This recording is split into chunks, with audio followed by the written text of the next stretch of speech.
Welcome to Cricket Happenings, dear friends and subscribers.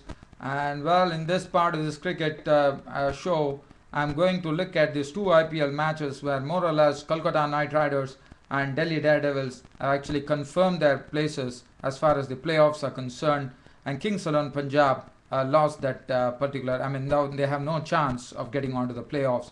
And we'll also look at how West Indies did against England on day three, where even though England took a 155 run lead, I thought West Indies bowled with lots of purpose, and they restricted England to 398, which I will be talking about. So first and foremost, I will be starting from the IPL.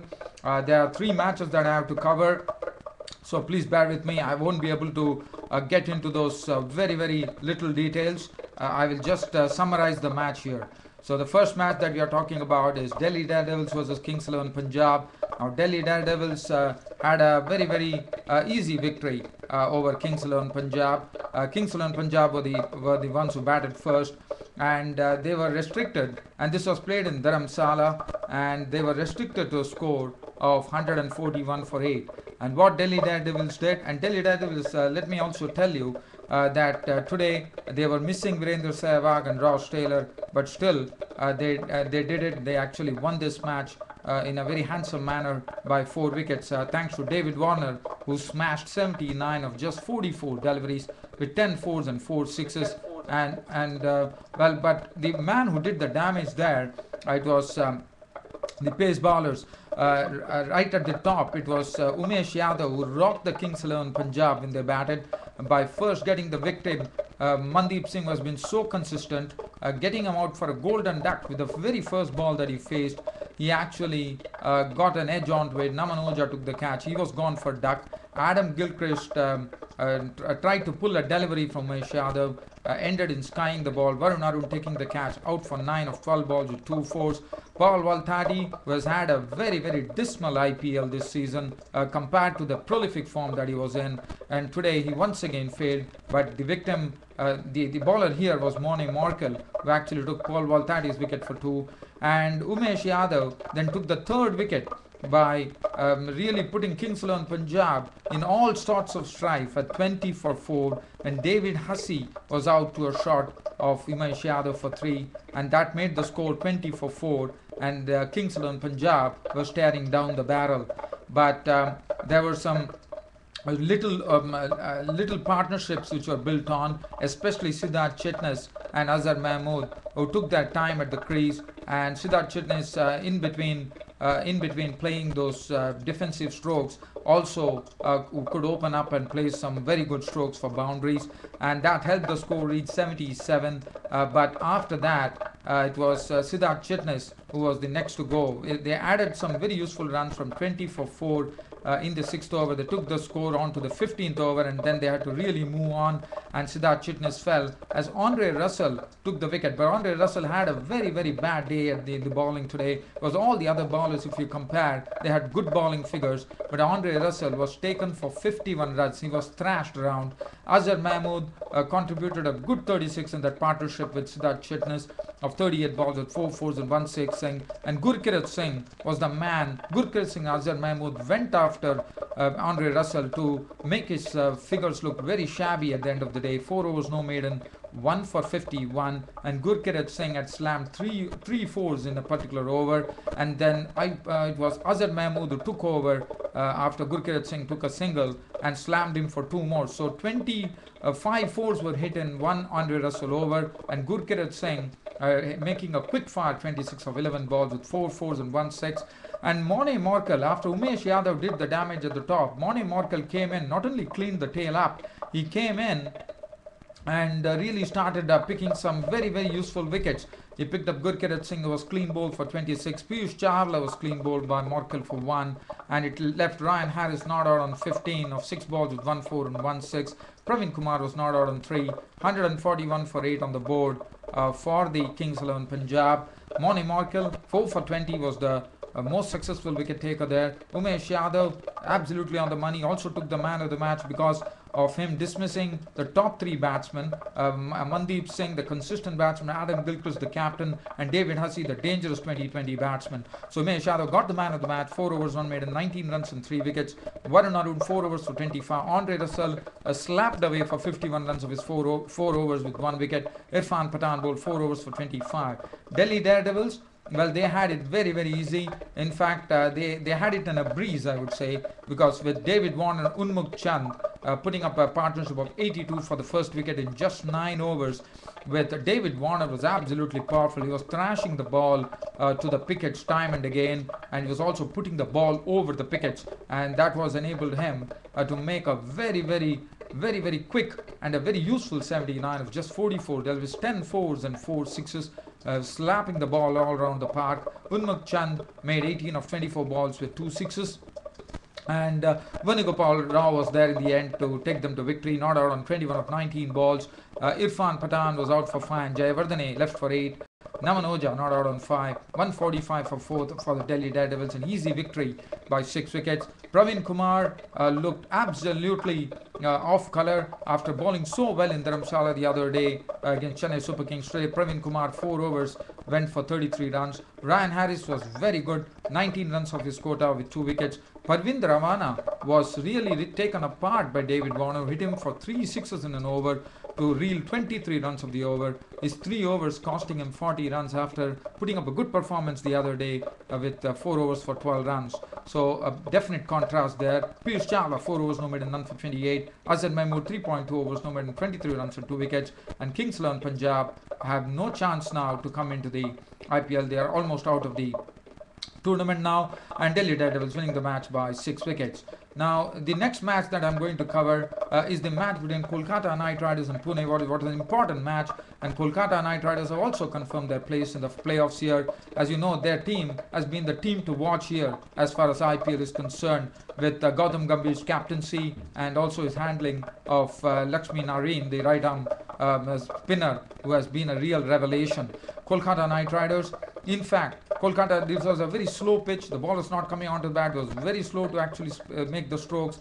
And Kolkata Knight Riders put 136 for 4 on the board, with Brendan McCullum making 41 of 43 balls with 5 fours. But today, Gautam Gambhir was a bit, he played a shot a bit too early, or the bowling of Wayne Parnell for 10 of 12 balls with 1 4. Jack Scalish trying to cut Michael Clarke was clean bowled for 13 of 18 balls with 1 4. And the man who really gave the impetus to the Kolkata Knight Riders innings was Shakib Al Hasan, smacking those 2 sixes of Michael Clarke in an over and a boundary, picking up 42 runs of just 30 deliveries with 3 fours and 2 sixes, was the highest scorer. And Brendan McCullum was involved into a very good partnership with Shakib Al Hasan, which took the score from 40 for 2 to 107, and Brendan McCullum contributed 41. Manoj Tiwari was not out in 8. Yusuf Pathan made 15 runs of 10 balls with 2 fours being not out. 136 for 4. Kolkata Knight Riders finished with Ashish Nehra, 4 overs, 35 runs to him. Ali Murtaza, 2 overs for 11. Wayne Parnell, 2 for 18, was on the money and he was bowled beautifully. Bhuvneshwar Kumar, 4 overs, 1 for 23. Michael Clarke, 1 for 27. Saurav Ganguly, 2 overs, none for 17. Pune Warriors, well, they were always going to find it difficult on slow and low pitch, especially with Iqbal Abdullah and Sunil Nareen and Yusuf Pathan. And that's what precisely happened. The bowlers put up, as usual, the bowlers, the Kolkata Knight Riders bowlers, have always been to the party, and that's what they did today. Lakshmipati Balaji, very difficult to hit. 4 overs, no maiden, 1 for 20. Shakib Al Hasan, 4 overs, no maiden, 2 for 18. Picked up those wickets. 1 for 20 of 3 overs for Iqbal Abdullah, left-arm spinner. Sunil Nareen, what a play, he has got an economy of just 12 runs, I am told, in this whole IPL, and he has taken 22 wickets already. 4 overs, no maiden, 1 for 15. Continues to mesmerize the batsman and really make the batsman guess. 2 overs, no maiden, 2 for 12. Today, Yusuf Pathan struck some good blows. It all started with Robin Uthappa becoming a victim of Abdullah for 8 of 8 balls. Jesse Ryder and Michael Clarke were just pushing the partnership to 51 when the wicket fell of Michael Clarke, who was stumped, who was way down the track, and Yusuf Pathan got him stumped by Brendan McCullum for 13. Jesse Ryder played a quick innings of 22 of 24 balls with 2 sixes, but fell a victim to Yusuf Pathan. This was the time Yusuf Pathan struck by getting 2 important wickets of Jesse Ryder and Michael Clarke, sending them back to the pavilion, and that really set the Pune Warriors innings to a real downward slide as Saurav Ganguly departed LBW bowled Shakib Al Hasan for 5. And this is what Shakib Al Hasan did. He came in and picked up the wicket of Saurav Ganguly and Anushtup Majumdar, 17 of 22 balls. And then Callum Ferguson was finding it very, very difficult to get the ball off the square. He was gone for 12 of 18 balls. Harpreet Singh and Sunil Narine, as I said, Gautam Gambhir's captaincy was good. His handling of Sunil Narine was good. He didn't give him at a stretch. He bowled 1 over, he was taken off, second over was given, and again kept, and he was also kept for the 20th over. And in the 20th over, the batsman who was there at the crease, it was Ali Murtaza and Bhuvneshwar Kumar, they were all at sea. They didn't know what they were doing. Wayne Parnell was out for 3. And Pune Warriors, even though Kolkata Knight Riders made 136, they restricted Pune Warriors to 102 for 8 and won another good match here they won it by 2 wickets. In fact, no, sorry, it was a 34-run win for the Kolkata Knight Riders, who continue to impress in this IPL 2012 season.